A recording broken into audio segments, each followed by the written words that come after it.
Good evening, guys and gals. Welcome back to another episode of the Constructive Liberty Podcast. Tonight, I have the pleasure, the honor of having Richard. Forgive me if I don't say this right. Is it Friesen? Friesen, very good, perfect. Friesen, awesome.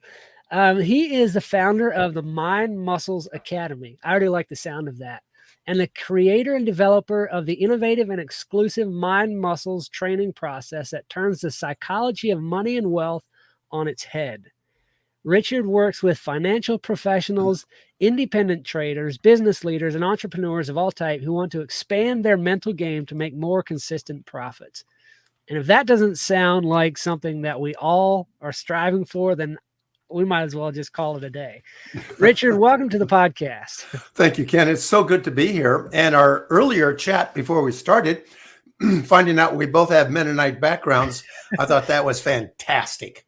Yeah, that's awesome. I don't run into a whole lot of people, especially, get into the podcast world and talking with different business leaders and trying to, personal development and all that. You don't find a whole lot of people that come from that background. So it's always fun to make that connection.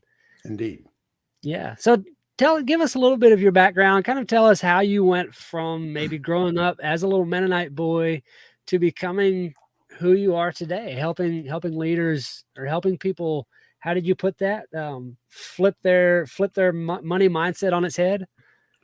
Well, one of the things about growing up in a very conservative evangelical religious background is that it's so imprinted and so deep that life is bigger than just, what I'm doing in the moment or what I want or what I'm feeling. So even as my very narrow religious views expanded, what didn't expand was how I fit into a larger context and what I can do and what I can contribute. So I took a side road and went off to the financial world. And there I learned about investing, money, trading. And when I came back to coaching, what was fascinating was the internal conflicts. We have cultural conflicts between, the political and economic divide. We have conflicts around people who are really good-hearted and are more leftist, but who have all sorts of they've internalized conflicts about money and wealth. And then we have people who grow up religious, who are good-hearted people who want to do the best for the Lord. And at the same time, they don't know what to do about money and success because, they want the best for their families, as we just talked about a bit earlier, right? But they've internalized the culture and depending on how they grew up in their families, whether their, dads were really tightwads or never made much money, or they grew up poor or middle class. All those things got embedded. And so what my invitation is to find rapport with money, meaning, and wealth. I like the sound of that. That's great. You touched on something interesting there. You talked about the divide between maybe more of the leftist and conservative side, and how it seems like we often want the same thing. Is the disconnect often in how it appears that we go about it? Like, we're both looking at the same picture for the world, but from different angles. And so it seems like we're seeing different solutions. What's your thoughts on that? Did that make sense? Oh my gosh. Have you just opened a can of worms, as they say? Well, you don't mess around, do you? You just ask the really tough questions. Go right into it. Yeah. Okay. So what we have is, on the deepest level, we have a very philosophic difference. If you look at the religious community, there's a God, there's morality, we've sinned, and our job is to follow the higher level, the higher calling, the higher level of morality, and not so much, and let that be our biggest calling in life. So if we look at that, there's the bigger picture, and there's guardrails, and there's behavioral rules. If we look at the postmodernist philosophy, which you see in gender, sexuality, how we treat groups racially, and that, and it's been generally anti-religious, anti-church. It's been, I don't know if it's anti-marriage, but certainly not supportive of marriage, and roles and standard roles. And a lot of the rules and the cultural issues have been moved aside so that we can create this wonderful, beautiful, the world that we anticipate that are going to come out once we get rid of all these old restrictions. So there's a philosophic difference between having some constructive rules that have been around for a long time and creating a whole new set that will allow us to recreate society and recreate humanity. So there's the deepest philosophical difference at one part. Then what you talked about, looking at things from different angles, and I would even take that further to say, we see wholly different things. I have some very progressive, Democrat, leftist friends, and their world is so different from my more conservative or evangelical or Christian or political friends. I mean, if an alien came and interviewed them separately, they would say, well, these are two different worlds. Right.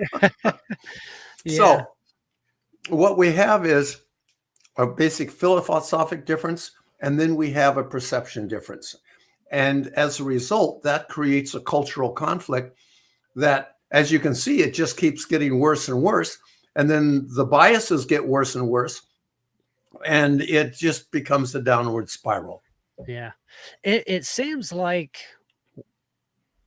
and not all cases across the board, but it seems like a lot of times for both sides, when you go deep, like go 7 layers deep on what they're really after with what's behind the things that they do, with what's behind the agendas they push.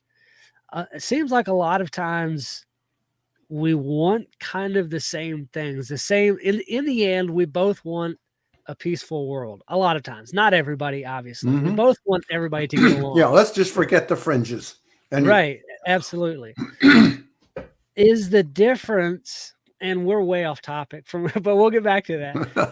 Is the difference that some people approach it from a selfish viewpoint, like how I want it, and then maybe you have the religious side that tries to approach things from how God wants to see it?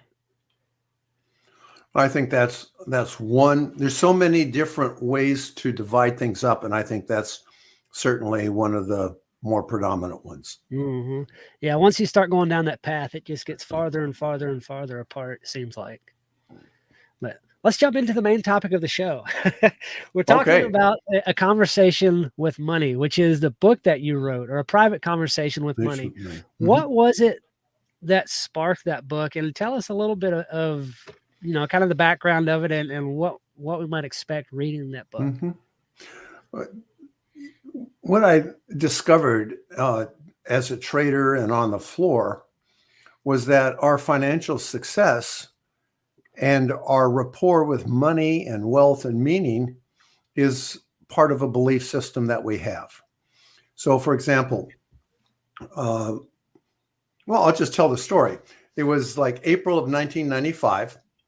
I was a market maker, a floor trader on the Pacific Exchange, and it was the middle of the night, and I woke up and I heard this voice, and the voice said, "Rich, you're only worth $200,000 a year." I looked around the room. My wife was sleeping beside me. There was nobody else there. So obviously the voice came from inside my head. It woke me up. So I got up, dressed, showered, dressed, drove across the Golden Gate Bridge to the Pacific Exchange. And I got there so early, the doors were still locked. Finally, when they opened the doors, I went in, and probably most young people don't understand what a pit's like, but it's this big milling mass of people fighting for orders and stuff. And I always stood at the back. And I stood at the back, philosophy major, looking at my values and very carefully picking out this and that. And what had happened was that voice that when I started trading on my own, the first year I made 125,000, then 150, 175, 200, and then 200,000. I was capped at 200,000. And that voice in the middle of the night said that that's all I was worth. So that inner belief was there. And I decided in that moment I was done with that voice. So I went and stood in the best spot in the pit. Now, of course, the other traders came in, the market makers, every brokers came in. And the guy who always stood there kind of looked at me. What is Rich doing there? I kept watching the clock. And just before the bell went off, he tapped me on the shoulder. Like, okay, boy. Step back. Time to go. I didn't move. So right away, the whole pit went, oh my God, and stood back because there was going to be a fight. The order book official said, you guys get in a fight, it's a $10,000 fine. So I held my ground. The bell went off and I traded option series. I was buying 50, sell you 20, buy 30. I just went berserk and the pit thought I had gone crazy. Well, I had made enough money from that going on to start my own trading firm. And I hired other traders.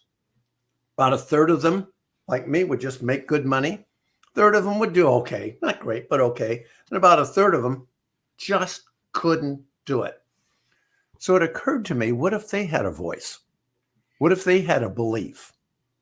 What if they had an internal ceiling or limitation? So I brought in a hypnotherapist. And that happened to be my sister was newly minted out of hypnotherapy school. And she was very eager to ply her trade. And we went into, we probably don't have time to go into all of it, but every one of them had a belief system or a fear of being wealthy or not wanting to take on the responsibility. So they solved it by simply not making money. So that was my first start into the book, A Private Conversation with Money, that maybe not only do some traders, but maybe the rest of us have an internal limitation. And I know that I certainly, I broke that ceiling, but there were other ceilings that I still can look at and say, well, that's still there. So the process is, how do we become aware of that and make a decision, an intentional decision, rather than just letting that ceiling be there in our subconscious? Yeah, it's interesting you mentioned that, and the voice telling you you're only worth 200,000. I've heard it over and over again that you tend to hit your ceiling. Like if you believe that that's what you're worth, that's what you tend to make. Like you don't go above that and you don't come down below it. It's the same with our bank account. If we have a comfort level at 5,000 in savings, we're going to have 5,000 in savings. If we have a comfort level at 50,000, we're going to have 50,000. It might go up a little bit, but pretty soon it comes back to that. Yeah, why is it's well known that lottery winners, most of them come back to their original net worth. Football players that have made millions don't have enough money to retire. It's because their mindset did not include themselves as a wealthy person. Yeah. What's a way that we can shift that mindset? Like is there a strategy for that? Is there steps? Is it something that takes a professional coming in from the outside, or are there things we can do to work on that on our own? Oh my goodness. The first one is awareness. That voice in the middle of the night woke me up. I wasn't consciously creating it, but imagine what if you could locate all those voices. Now, to do that, let me repeat that. To do that, if you can invite them into a safe conversation to say, what I do with my clients, they'll say, can I talk to that voice? Okay. And I'll tell that voice, we'll give it a name. And like, for example, my client this morning, we gave it the name Quick, the guy who just made impulsive decisions that were destructive. So I said, may I talk to Quick? Okay. Hi, Quick. This is Rich. I want you to know that I believe you have a positive intent for Tom's life. And I believe that you came to him when he didn't have many other options. And quick, you are there to help him be aggressive and make decisions and move forward. Is that right? Yeah, that's right. And the voice will come back through Tom and will talk to me. And I'll have a conversation with it. And we'll find out what it's doing to protect Tom, what it's doing to make his life better. Now, usually what happens is that voice came to him when he needed that voice and needed that reaction and he needed that skill and talent. But now that you're an adult, it's in the road. It's not productive all the time. So then we can start to talk. How can we deal with that voice? So rather than trying to use willpower or discipline or squish it, we incorporate it into our quiver of skills. Yeah. Hey, you guys in the comments, I can see that you're commenting over there, and I appreciate that. If you're watching on Facebook, go to streamyard.com/Facebook, and it will enable you to, or you'll have a little toggle there that you can allow us to see who's commenting, because all I see is Facebook users. So I appreciate you joining us live. But I'm reading a book called Atomic Habits. I don't know if you can see it. It's a fantastic book. He talks about fantastic book, building positive habits, doing positive things that lead toward the life you want. But it's really hard to do the right thing over and over and over again. The little things, the things that don't seem to make any difference in the moment, but they lead towards big results. The same is true with the negative habits. But why is it so hard to change a bad habit, especially with money? Yeah. Okay. Say like Tom, that when he grew up and he had a bunch of abusive brothers and he had to make quick decisions. He had to be tough. He had to punch first. He had to win in order to feel safe in his world, right? So that's a context, that whole context. Now he's trading. And all of a sudden he's feeling threatened for whatever reason, or he loses a couple of trades. That whole context comes back. Now, when you're in that context, nothing else in the world exists. So it's like, how do you have agency? How do you be able to make intentional decisions when in fact within that context, that's all that there is?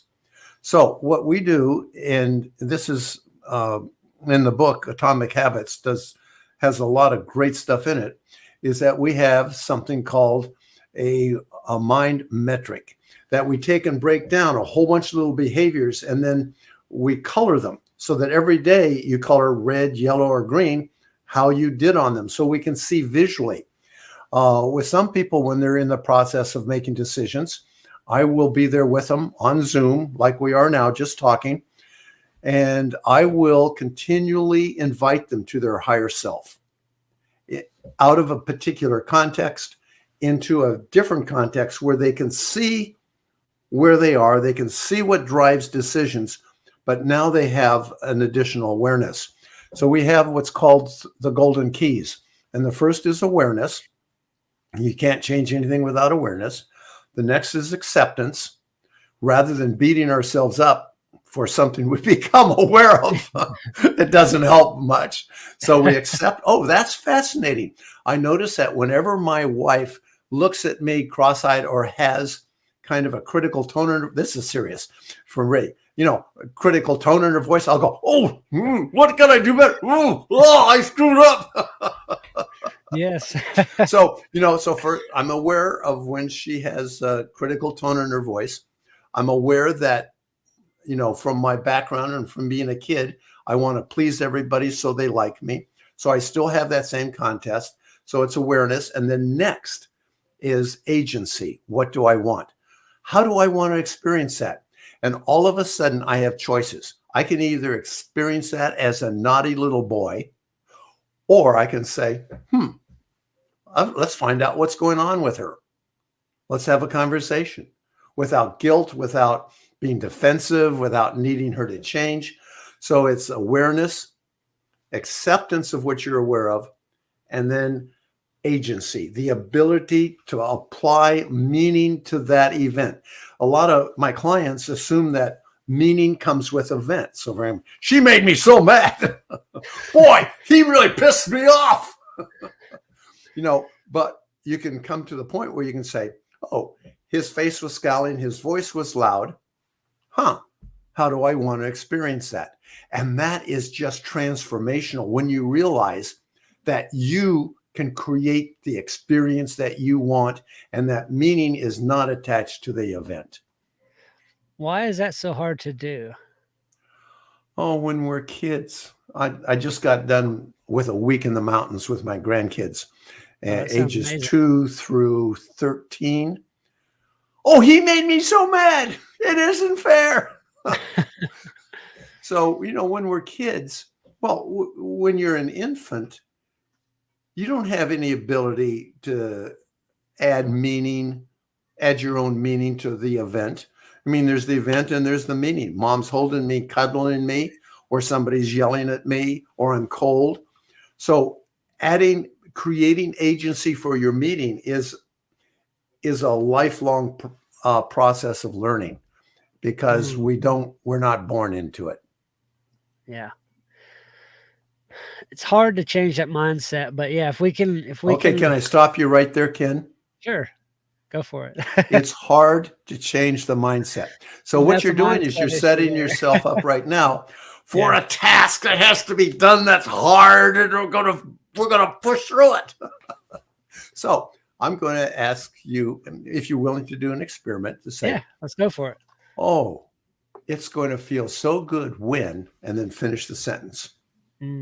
Try that. It's going to feel amazing when my mindset completely shifts and I don't fall into the mindset anymore of, How did that feel when you said that? That's a lot better. Oh, that's great. Gosh, yes. You're looking forward to something now. It's not something that's hard. You're looking forward to that new experience. So congratulations. It's interesting how, in a conversation with someone else, I can take them through that step by step every time. But there's a mental block when we try to coach ourselves through something like that. And I'm not sure, I'm still working through that. I'm not sure why that is. Yeah, well, what you're talking about, that mental block, is the context. And that context is something that came from when you're younger, something that you built when you were a teenager, whatever it is. Well, within that context, we're asking ourselves not to be in that context. But if somebody is there with you, like if I'm working with somebody and they're making a real-time decision, or there's a trader or an entrepreneur who's negotiating a sale of something, when I'm with them, I constantly invite them to their higher selves, to their agency. And in that, so I'm providing I'm including their context, but I'm inviting them to a bigger context. Whereas if I'm a confession, deep dish pizza, I'm just going to have 2 slices. No, I'll say, nope. I'm going to just have 2. I'm going to Chicago deep dish pizza. Just going to have 2. Oh my gosh. Never stop at 2. Yeah.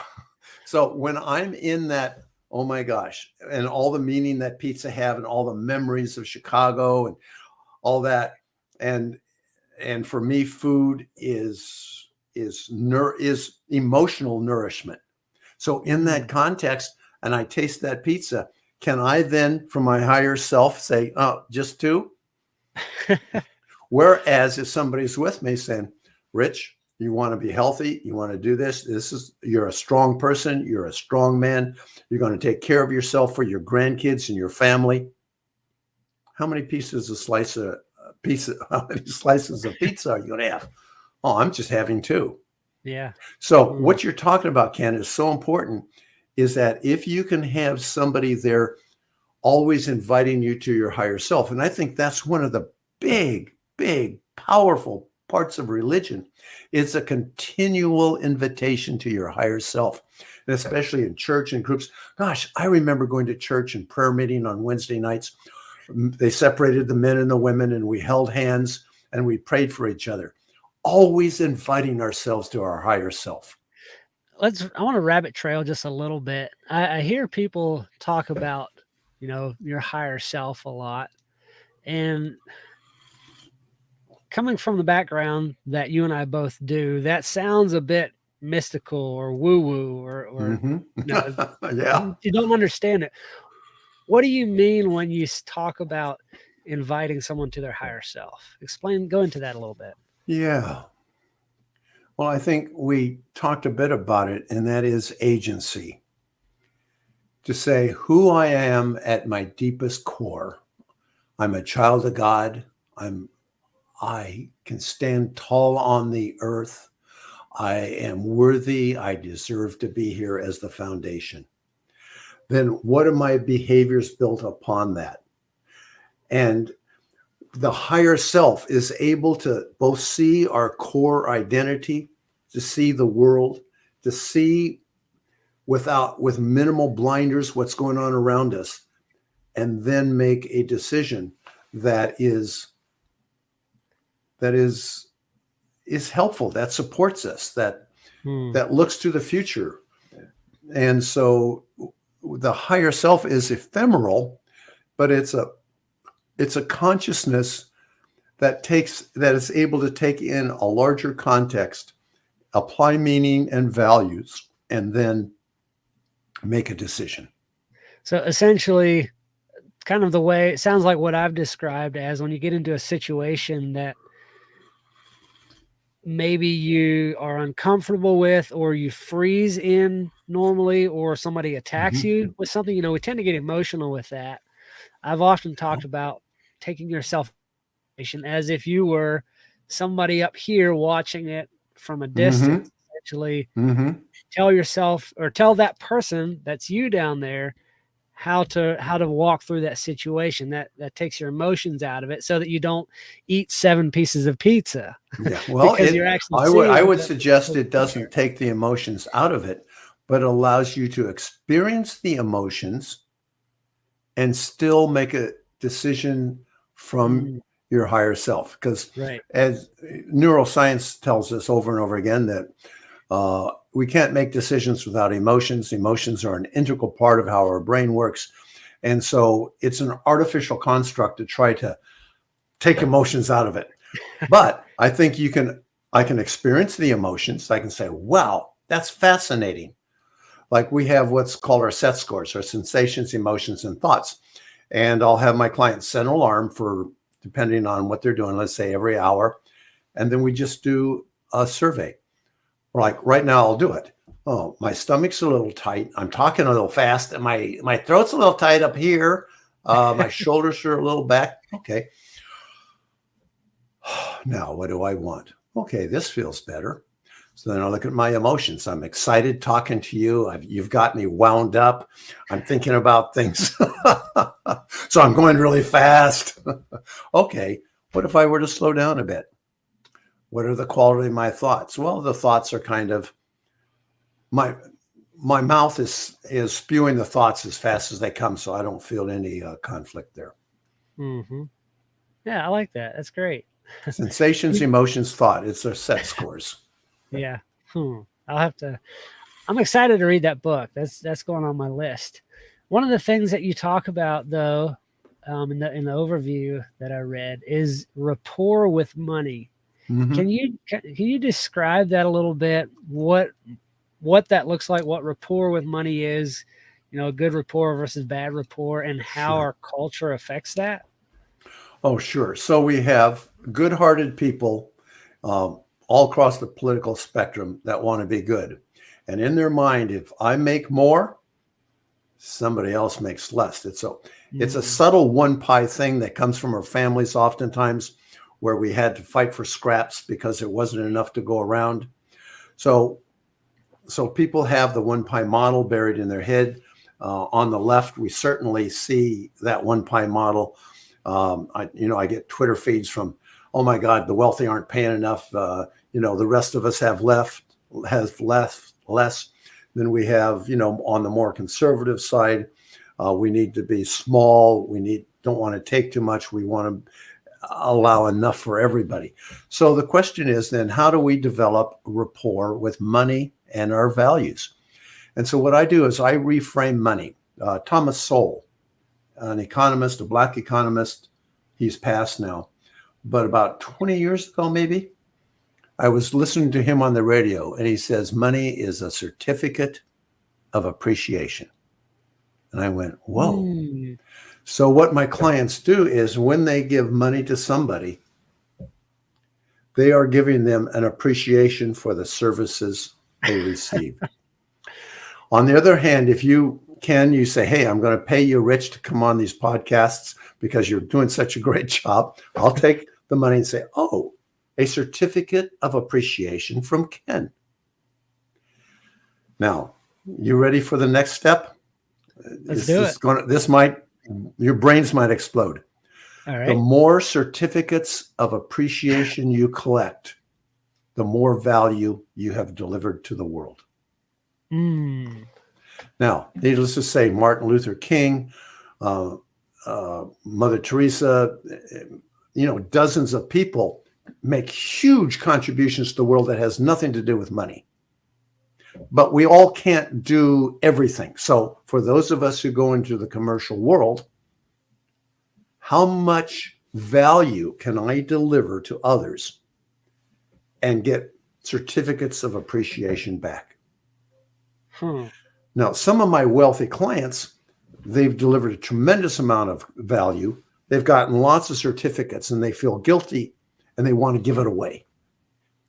Well, so my invitation to them is to be absolutely okay with the certificates of appreciation.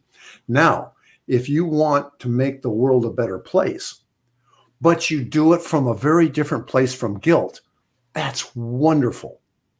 So I encourage everybody to say, how can I deliver more value to the world and collect more certificates of appreciation to take care of my family and my community? That sounds a lot like the Zig Ziglar quote. You can have anything in life you want if you just help enough other people get what they want first. And that's exactly when you can grasp that, it really does. It is mind blowing. What you talk about a 3 chairs exercise too. Yeah. I saw that mentioned. Do you want to go into that a little bit? Sure. So what I do when post-COVID now, I can see clients again. We used to do this just on Zoom, but it's really nice to do in person. I ask them to bring to the office as much representation of money as they possibly can. Some have brought some gold coins, some stack $100 bills, some of them a brokerage statement, but whatever represents money for you. And we put that in one of the chairs. Then I have them sit opposite money. And then there's a third chair called the observer, the wise observer. And they talk to money. And some of them will say stuff like, money, why do you always leave me? Why do I get a little bit of you? Why are you so hard to hold on to? I really am mad at you. You don't, it goes on and on. So I say, okay, then let's sit in the chair and you become money. And I'm compressing, 2 hours worth of work here. So, right. And then they snuggle in, they become money, and money will say to them, why should I be close to you? You resent me. You think I'm evil. You think I'm the root of all evil. You try to grab onto me. I feel like a woman who's being grabbed on somewhere. I don't want to be around you. So I'll say, how far away would you like to be? And money will say, oh, I want to move my chair back 15 feet. So I'll move the chair back 15 feet. Do you feel comfortable there? Yeah, I don't want to be close to her. So then, the person will sit in the wise observer and I'll say, okay, what did you observe between those two? Oh, she's pretty pissed off at money and money doesn't want to be around her. Okay, so then we'll go through and we'll work out, where did those messages come from? What is the belief system? Other people, very different. Oh, money, do I love you? Oh my gosh. And they've disassociated money from the value they've delivered. They just want to hoard and hug and love money, but they don't connect it to delivering value. And one of the things I say is money without delivering value is toxic to the soul. Hmm. Money without delivering value is toxic to the soul. Hmm. Mhm. Seems like there's a Bible verse kind of like that too. You know, there might Wow. just be. Maybe. Wow. So much wisdom. I tell you what, money without delivering value is toxic. That's great. That's great. Why do people get why do people get embarrassed about being super wealthy? Like you talked about the ceiling or the our value ceiling when we're working, you know, as it relates Mhm. to our career, but we often have a net worth ceiling as well. It's like, Oh, sure. well, if I get over that point, that's just too extravagant and I don't want to do that. Where does that come from? Oh, it's so varied. If I look at my clients, there's dozens of things that, for example, one of my traders, if he made a lot of money, he had a badly handicapped younger brother, and when the younger brother came along, the younger brother was handicapped, got all the attention. He was really resentful. If he made money, his mom would come to him to support his little brother. So he solved it by just not making money. For some, can you imagine the responsibility if you were worth $100 million? Do you imagine the lives you could screw up in your life? Can you Imagine the imagine the life. good you could do? Yeah. The responsibility for some people to say, oh, nope, not for me. I'm just not going to make it. And then there's people who feel guilty. There's wealth. There's, what my own story was, the worthiness of it. We've seen, as I've mentioned, the football players who've made millions of dollars who don't have enough money to retire. They just blew it all on parties and gave it away and, big shows and extravaganzas. So once you start realizing that money that you earn is a certificate of appreciation upon the value you've delivered, all of a sudden that money shifts dramatically in your bank account. Mm. Oh my God. The more you have, and this is again, some of the people listening to this, their brains are going to explode. The more you have, the more value you've delivered, the better you have contributed to the world. Hmm. It really makes you shift how you look at the service you provide too. Not only look at or shift how you view your bank account, the money that you have, and how you spend it, but it makes you look at what kind of service you deliver and how you go about Mm-hmm. it. Exactly. So if you say, well, I don't know what I could deliver of value to others. Well, now we're getting down to it. Well, what kind of personality do you have? Are you an introvert, extrovert? What do you like doing? Now let's figure out how we can take that. And it's not just do what I love. It's finding out who I am and how I can deliver value, because the satisfaction there is the deepest value. So when I'm working with clients who say, oh, I don't know how to deliver value, then we can start working on how they can do that. And it's amazing. Once you get creative to say, oh, my job is to deliver value, all of a sudden this whole world opens up of possibilities. Mm. Yeah, because we're the avenues that we have for delivering value are unlimited. I mean, it truly is. All you have to do is look around a little bit, and if you can't see an area to plug into, no matter, like you mentioned, no matter what your personality is, there is somewhere you can plug into and provide value. One Just of one imagine, of the Ken. Go ahead. Yep, go for it. Go I was ahead. going to say one of the core tenets that I talk about a lot is utilizing everything's God that God has given us, our gifts, talents, Mm-hmm. abilities, our passions, our personality. Fulfillment comes when we use those things that God created us to use and go make a difference for other people, delivering that value. Mm-hmm. So I love that you bring that out. Can you imagine, Ken, if everybody in the world took your message to heart, woke up tomorrow morning wow, this is emotional for me. And said, how can I deliver value to my family, my Mm. wife, my kids, my community, my work, my employers, my employees? How can I do, can, I mean, there's this one pie model of the economy that if I get more, you get less. If everyone decided to deliver value to the world, boom, there's infinite amount. There's no one pie. There's Everybody hundreds builds of their pies. pie. Everybody Yeah. makes their own pie. There's all kinds of pie. Oh man, peanut butter pie for me. Yes. Okay. Let's go for the peanut butter. Okay. Does it have You bet. whipped cream on top? It Say does, yes. yes. Yeah. Lots of peanut butter though. So what's the goal of all of this money? For a lot of us, we talk about financial freedom. Mm-hmm. We work towards financial freedom. What is the end goal of financial freedom? Like what happens when we get there? And do we actually lose something when we reach that point? Well, Like that's a really good question. And you're opening up, what keeps us going? What's meaning in life? And I believe that biologically, we need a little stress. We need a challenge. We need a big mission. In Viktor Frankl's book, In Search of Meaning, he looked at who died in the concentration camps and who lived.